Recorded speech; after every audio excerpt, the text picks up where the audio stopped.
Great. Well, thank you very much, and thank you for the invitation to join this masterclass.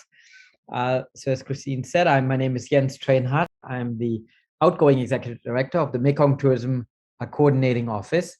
Outgoing because I will be leaving mid-October, and we already have recruited a new executive director who will take over from me after almost 8 years in office. So talking about the Mekong region, obviously, I think what makes the Mekong region unique and similar to other countries in Southeast Asia is obviously the host of unlimited experiences from food, wellness, adventure, culture, and many other things that makes it really exciting and experiential for people to visit.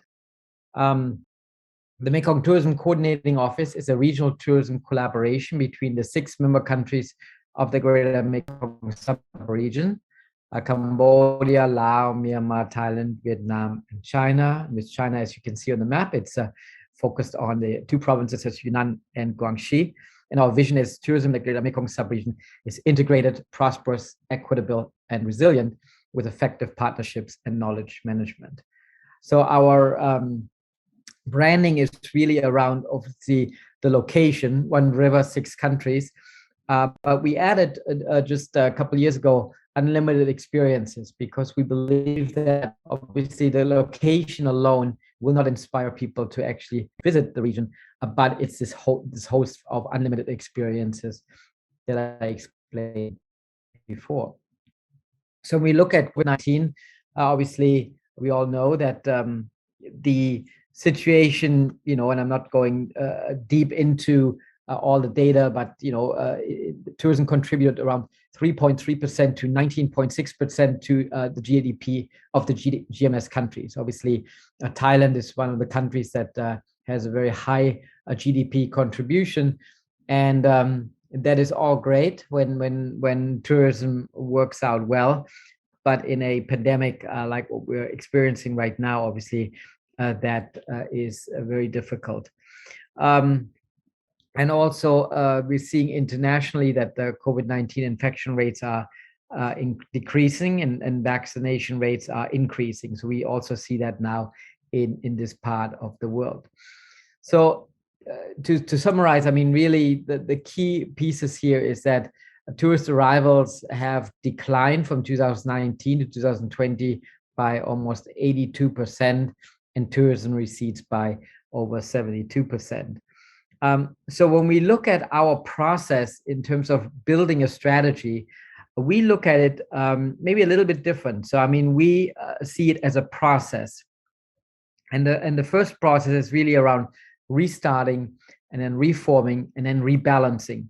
And I'll go into detail what that means, but it's really a broader strategy, because what we want to achieve is really a resetting of the tourism landscape, so that we don't go back to the times of over tourism and unbalanced and not inclusive drivers. So I think also we need to take into account that we're battling not just with COVID, but with other issues as well, such as climate change and pollution and all these kind of things. So I think these all need to be integrated into the strategy. So when we look at obviously this strategy, we have these 3 pieces, and this is also the theme of our Destination Mekong Summit, which is our second Destination Mekong Summit, which is upcoming on October 21 and 22. It's free for you to join. We have a pay what you can program, but you can go to the URL at the bottom, destinationmekong.com/DMS21. And in the next couple of days, the event website will be live as well. So it will be a great program over 2 half days, so 2 afternoons. And we're looking to tackle this program on this problem of restarting, reforming, and rebalance, and what that means.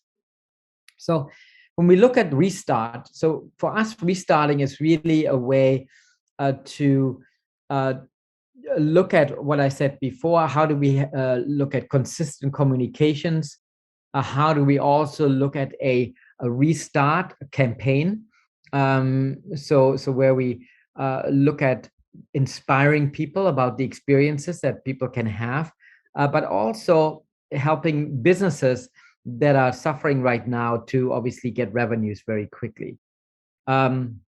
So building capacity, digital transformation, basically getting ready. That's what we believe in, is in the restart process. So right now, I mean, we believe that it's still going to be until 2024 until really tourism starts again. And it's quite interesting when you look at this process.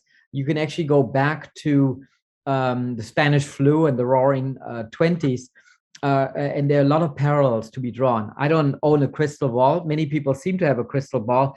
I unfortunately don't have that. But I think what we learned is we can actually go back into the past and learn a lot what happened there. And there, as I said, a lot of parallels to be drawn from. So the path to tourism restart is then businesses in a destination must be engaged. Destinations must be kept top of mind of travelers.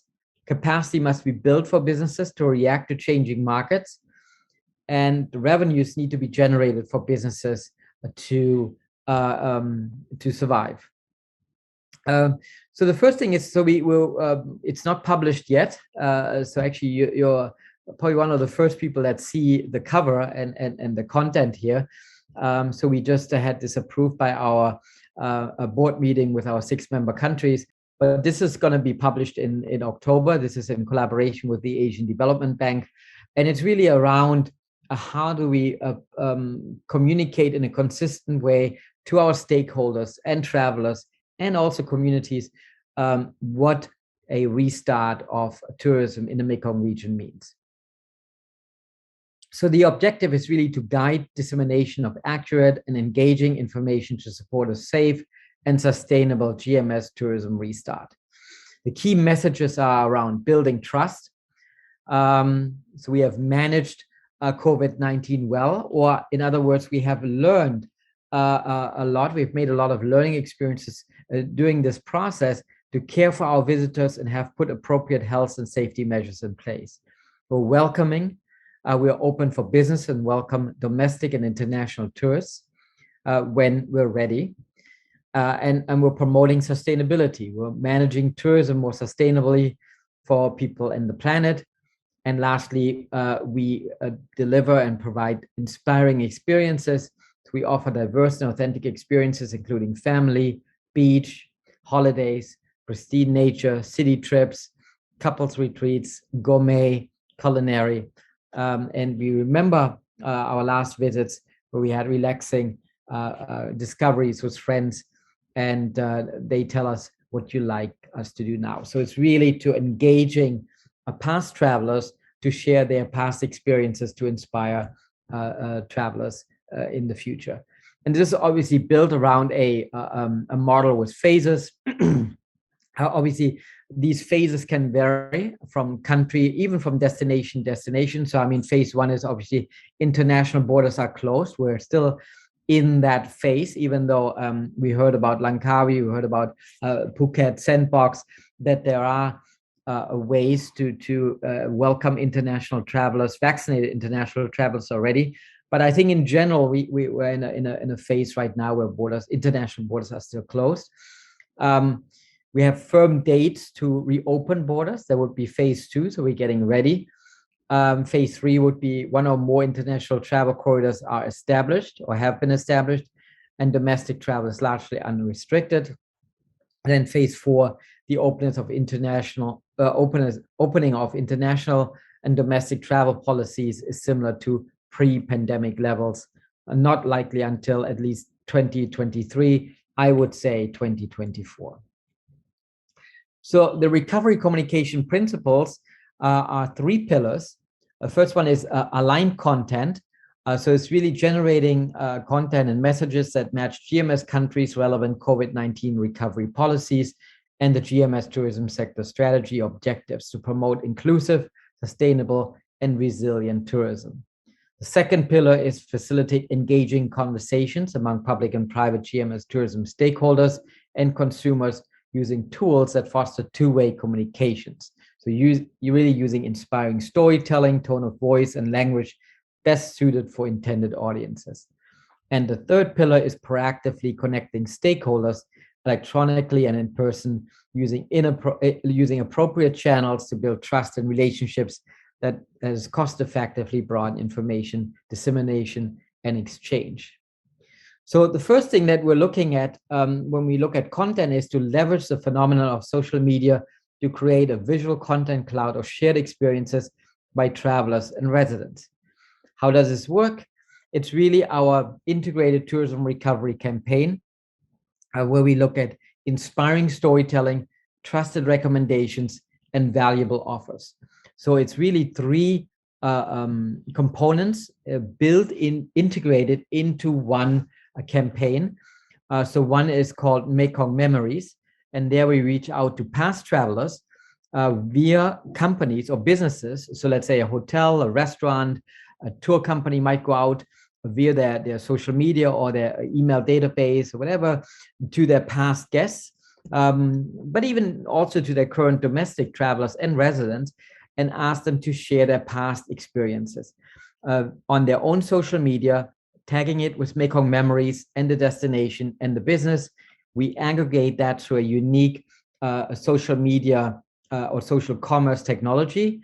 It's a Singaporean company.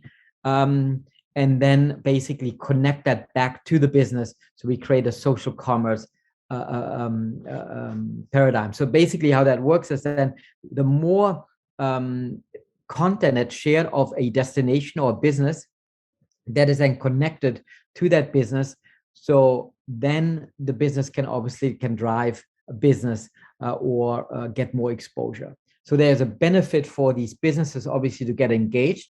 And as we have learned, is if there is no benefit for businesses to really get a tangible outcome, they just don't engage, right? So that's where we build the social commerce component with this company called Invoke out of Singapore.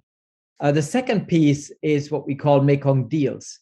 So Mekong Deals is unique because there we're asking travel companies to upload discounted vouchers, discounted deals that can be purchased via vouchers. And again, Mekong Memories and Mekong Deals are connected because if there is if someone shares a past experience from a hotel and that hotel has a deal that has been uploaded, then if I see that picture from someone, then I can link directly to that deal.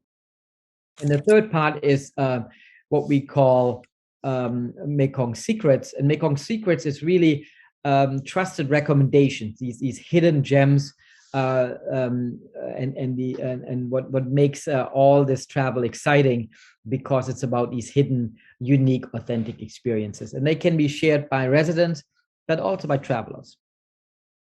So again, I mean, this is really the platform where we look at content to inspire and keep destinations top of mind via visual content cloud, commerce, creating immediate revenue streams for businesses via discounted vouchers, and collaboration, strengthen resilience and accelerate tourism recovery via cooperation. Because this is not driven by one organization. This is really bottom up, where every stakeholder, every business is engaged, but also the governments and also the travelers and residents themselves as well.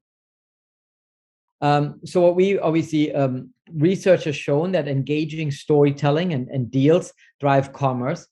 And we have seen that actually the conversion ratio is more than 400% higher than normal sales deals. So that obviously means that this platform can help businesses, especially small businesses, get immediate revenues so they can survive this pandemic. The system structure basically looks like that. We have these three components: memories, secrets, and deals. Then we have various marketing automation tools for these businesses, and all these businesses, they're in a central database where they sign up, and then their information is distributed. So what's unique about this is that these businesses running social media contests, then travelers share these stories on social media. More content is promoted via the platform. More people planning to travel or get inspired. more people then getting connected to these businesses via the visual content, and then more direct traffic and bookings are generated. And then with more bookings being generated, more people then getting engaged and sharing their experiences again. So that's really how we strengthen the brand and how we're looking to restart tourism in the Mekong region. Now, going to the second pillar, reform. So this is really around innovation. So we believe that we cannot operate the way we've done before. So tourism must be reformed to leverage innovations in technology, data, and digital media. Social enterprises have an important role to play to innovate experiences to create social impact. And new destination marketing and management needs to be created and public-private partnerships need to be at the core.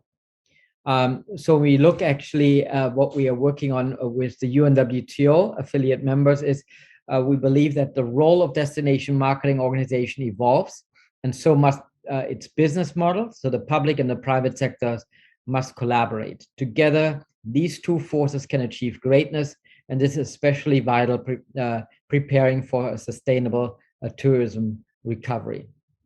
Now, this really means that create public and private partnership frameworks to engage stakeholders and create inclusive initiatives to strengthen resilience and sustainability has been not just now during the COVID-19 pandemic, but even before, our core pillar of building strategies and executing initiatives for Mekong tourism.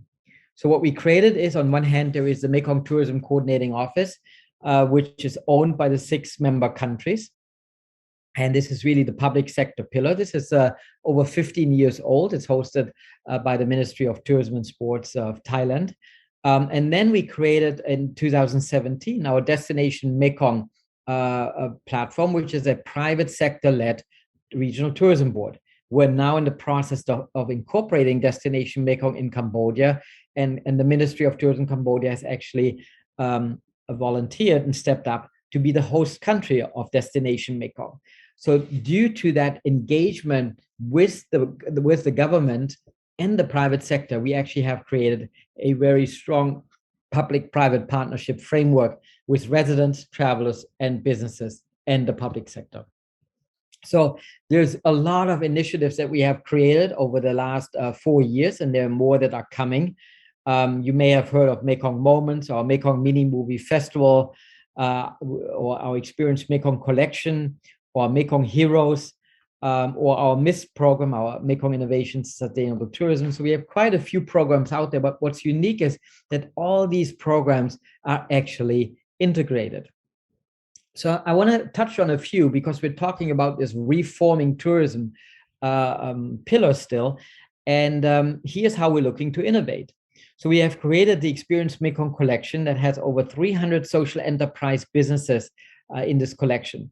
These are the businesses that really drive these authentic, unique experiences. But on the other hand, they're the ones that actually providing social impact. And we believe the more powerful these social enterprises are, the more social enterprises we have, and the more exposure they get, the more sustainable a destination will be.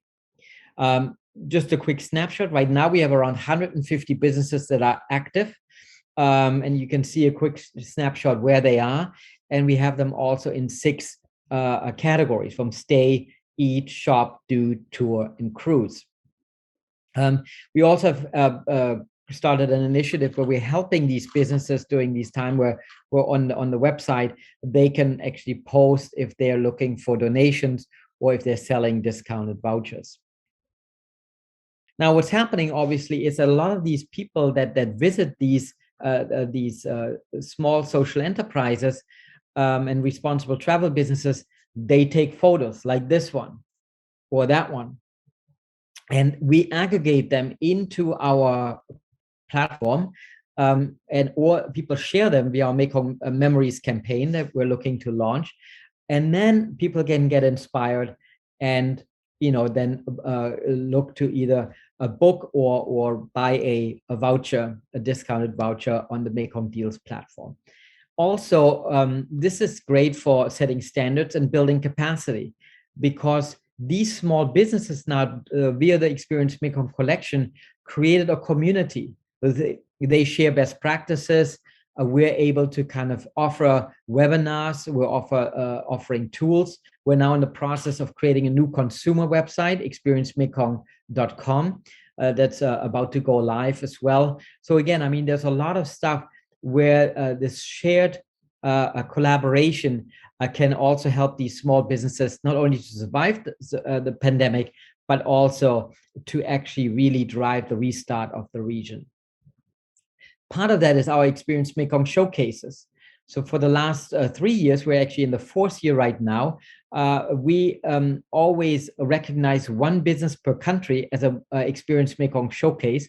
We partnered with Mahidol University in Thailand, and with the students, they're writing these case studies. You actually can download them for free. They're very inspiring. If you go to destinationmekong.com, you look for Experience Mekong showcases, and all these showcases are available for free.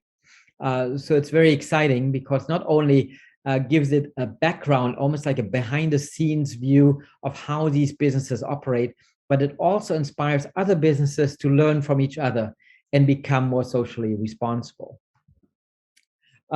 The other program that's also integrated is our Mekong Innovations in Sustainable Tourism program, our MIST program. It actually started as a startup program and was called first Mekong Startups in Innovative Tourism, also MIST. We kept the brand, but we evolved the program and we broadened it, not just for startups are still included, but also for other innovations. So we now have 3 tracks: growth, launch, and projects.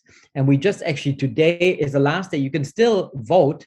I think if you go to destinationmekong.com or our social media, you can still vote until midnight today for your favorite shortlisted innovations. It's actually quite inspiring.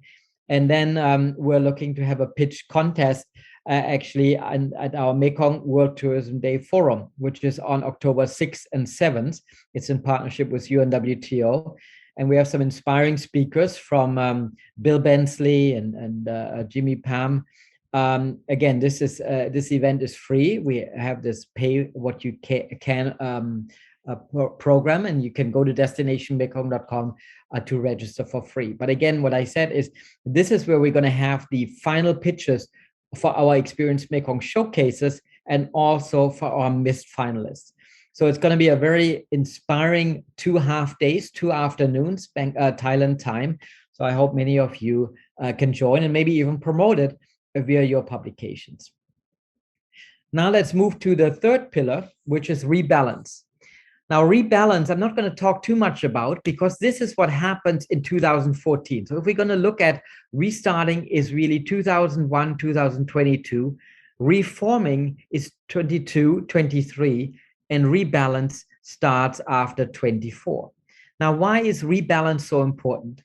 I've been talking about achieving balanced tourism before the pandemic, and our theme for the Mekong Tourism Forum in Bagan in 2020, which actually didn't happen because of COVID-19, was achieving balanced tourism.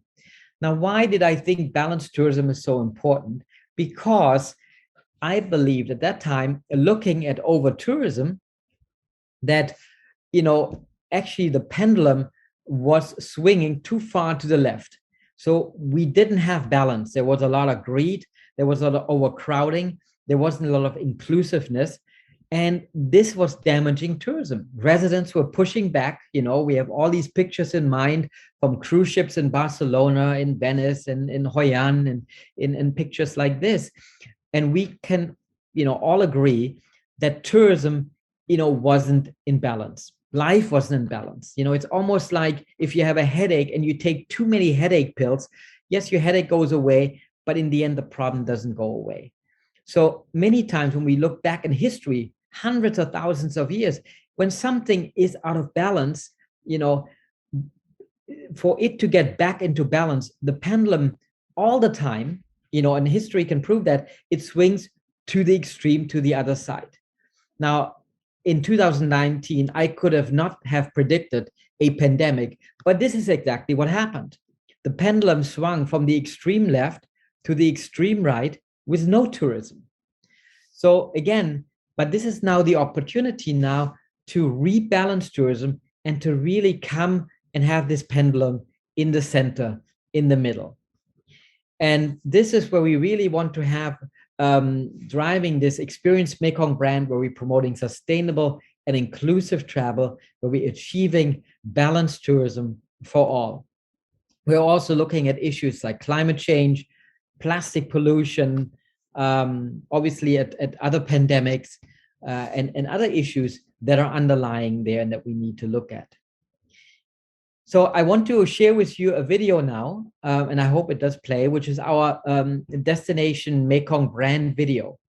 And what's unique about this video is it's actually what's curated from shared content, that we have received via our Mekong Moments campaign, our Mekong Mini Movie Festival campaign, and so on. So it's really a very inclusive campaign. So I hope it plays.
living if you're dreaming small.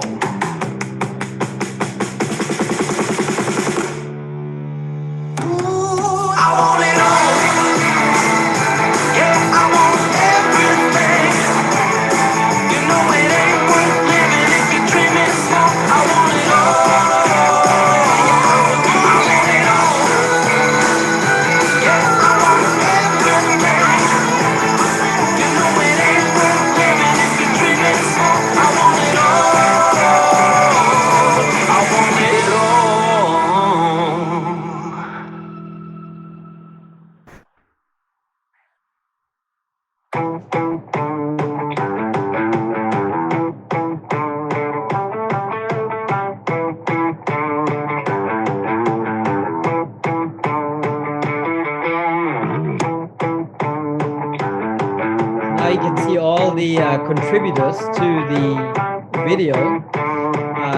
So that's what I mean by, obviously a very inclusive initiative. And the nice thing about this is that we can leverage this video and we can obviously always update it with new content. So really, this is what Mekong tourism is all about. So it's really about living this Experience Mekong brand of unlimited experiences. If you want to learn more about our initiatives, you can go to bit.ly/Mekong Tourism 2021 and download our Mekong Tourism booklet, which gives you more detail about all our initiatives. And with that, thank you very much.